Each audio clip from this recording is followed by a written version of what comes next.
Hey guys, what's up? Matt here from Sales Sniper, and today is a little bit of a different video. I'm going to give my thoughts on Dan Lok. Dan Lok and the HTC program. I want to preface this. I have never met Dan Lok. I have never spoken to Dan Lok. I have never done the HTC course. I know not much about it, to be honest, but I'm going to give you an in-depth review of what I think about the whole situation, about Dan Lok HTC, what positives, negatives, or neutralities it has in the closing industry. All right, guys, don't forget to like, subscribe, and hit the notification bell, okay? All right, cue the intro.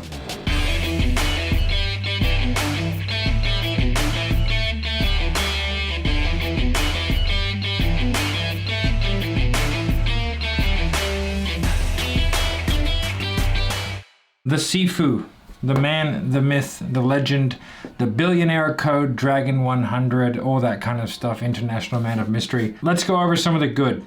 Let's go over the good stuff that Dan Lok was able to do. HTC, high ticket closer, for those of you who don't know, HTC, is a course that he ran, I don't really know what he's doing these days. It's essentially just sales 101. It's like a combination of a bunch of different sales books. There's nothing sort of revolutionary in there. And it's just really just a pretty decent beginning to sales, okay? And the man is obviously extremely talented in sales. He is extremely talented in marketing, and the man can pitch from stage. Some of the stories that I've heard about him pitching 80% of the room, going to the back and buying a $25,000 product, and people literally in tears when their credit cards did not go through. That is straight up incredible. That is Tony Robbins style craziness, where you can get people into that much of a buying frenzy. You clearly know what you're talking about, SIFU. What did he screw up? This list is a little bit longer, okay? Now this isn't throwing shade, this is just what I think Dan screwed up. I don't think he understood the industry in which he was going into, the high ticket closing industry, of which he pretty much coined the term, right? The high ticket closer, but I don't think he really knew what he was doing in terms of the logistics of getting people to buy those types of coaching programs, all that kind of stuff. So he taught a giant group of people that they should be baby birds and just be fed warm inbound leads, which is ridiculous. It's ridiculous. It's a self-fulfilling prophecy. It's never gonna work. It's a logical fallacy. People have to be willing to go out there and do their own follow-ups and hustle and do all that kind of stuff. Don't mean you have to do outbound stuff, but it means that you have to be able to work within a system of lead gen to where you can get leads, maybe generate some through the pipeline people, all that kind of stuff. So I just created a whole bunch of really fucking lazy people, if I'm honest. Thinking that you can close deals that fast with no gradation of skill level is ridiculous, okay? And trust me, I see this all the time, but it's no different than some of the other programs that are out there promising that you can go from 9 to 5 to closing big deals quickly. It's fucking bullshit, is what it is. You need to go from calling leads to then getting small commitments through appointment setting. Then once you do appointment setting, you can start doing closing low ticket. Then once you do low ticket, you can do medium, the medium to high.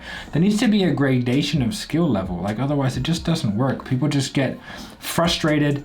The people who are paying for the leads get frustrated because it might cost $100 to get on a sales call. The person's closing 1 in 10 on a $2,000 product and they're paying commissions. All of a sudden there's no money in it for anyone, which is what happened. He is way too good at selling and he started to believe his own bullshit. And I think that's really easy to do.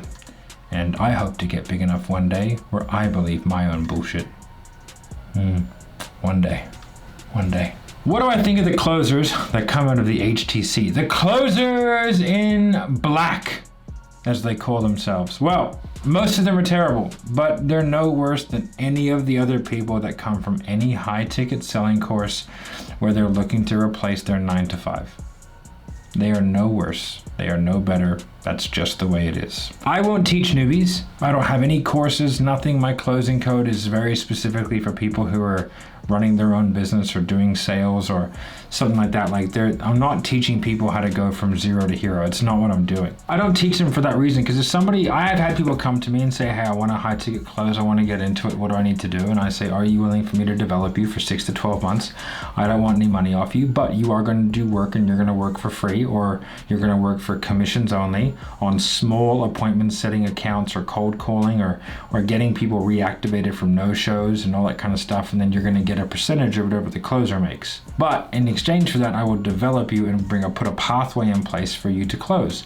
Now, most people turn me down because that doesn't seem very glamorous. But the ones that have not are now closing high ticket very successfully because I've taken them through a process that actually makes fucking sense. There is no program out there that can make you from dude who's never done sales before to guy closing $30,000 deals over the phone in 8 weeks. It's bullshit. It doesn't exist. There has to be a gradation of skill. Okay? I think they're closers. I think there are some great ones, but you know, most of them are shit. But that's the same as everyone. Okay? What do I think of the shit talked about Dan Lok online?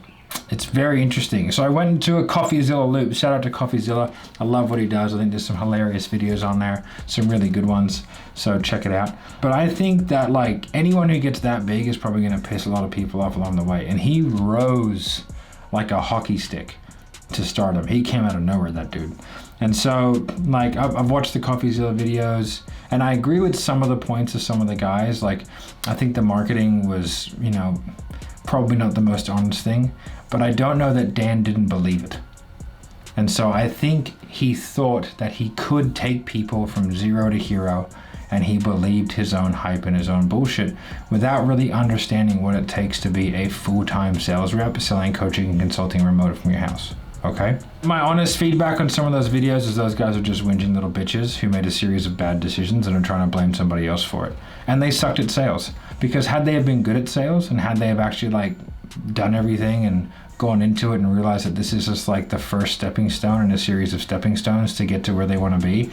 Because the truth is, you can make a lot of money closing from your living room. You can. I have done it. I have made $50, $60, $70, $80,000 a month in pure commission selling coaching and consulting. But I had 10 years of fitness sales grinding all the time, calling leads, cold calling, fucking, you know, handling objection after objection after objection so that I could get good enough to where when I stepped into high ticket, it was easy. Because selling a $399 fitness sale is so much harder than selling a $50,000 coaching offer. I can tell you that right now, unequivocally. Anyone out there who's crushing fitness sales, and if you're out there thinking that you're a high ticket closer and you're closing at 40% for an ROI based offer, that person would crush you. They just don't know it yet. And as soon as they find out, then they can start doing it too. So these guys are just blaming people for their bad choices, and I think that they were just having a bit of a whinge. No one told you to not tell your wife you were buying. Nobody told you to quit your job. You made some stupid calls. Okay, don't blame Dan. It's your fault. Okay, so what's my summation? HTC course is average at best from what I can see. It produced a small amount of good sales reps, and those guys took the concepts that they learned that holy shit, you can actually make money doing this, and they went further and further down the path. One of my best guys on my team comes from an HTC background. We took him on, developed him over 6 months, and now he is a fucking killer. I'm wary of most HTC guys. Whenever I have a guy hit me up that's wearing a suit and he's telling me that he's a growth scaling, hockey stick level growth expert through high ticket closing, I'm very dubious because I'm sure that you have almost no experience. It doesn't mean that I won't talk to them, but there is a stigma behind it, I feel, of people who have never done anything in sales and want to close high tickets straight away, and I just cannot reiterate how fucking dumb that is. That's my take, guys. That's the SIFU himself. If he ever wants to come on my channel, which he definitely would not because he has no idea who I am, I would more than happily speak to him and talk to him about what went right and what went wrong. I hope that was an entertaining video for you guys, something a little bit different. Make sure you like, subscribe, hit the notification bell. Let me know what you think of Dan Lok down below. I'd be very interested to hear. And yeah, have a good day.